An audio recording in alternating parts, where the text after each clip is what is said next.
ஏன் பங்காளி டெய்லி மொபைலை இப்படி பிடிச்சி நோண்டுறியே உன்ட்டு ஒரு கேள்வி கேட்குறேன். இந்த உலகத்திலே ரொம்ப காஸ்ட்லியான ஃபோன் எது தெரியுமா உனக்கு?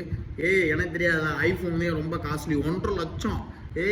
ஐஃபோன்லேயே ஸ்பெஷல் எடிஷன் இருக்கு, கோல்டில் வச்சது 3 லட்சம் ரூபா.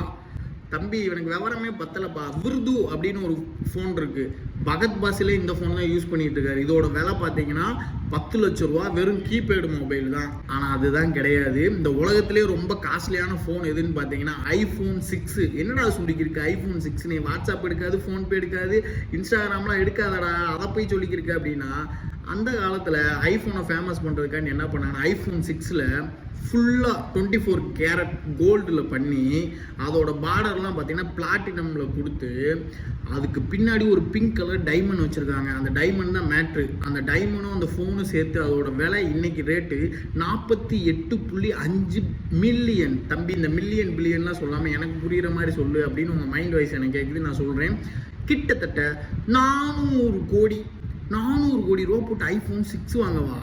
வாட்ஸ்அப்பு ஃபேஸ்புக்கு எடுக்காது எதுக்குடா 400 கோடி அப்படின்னா?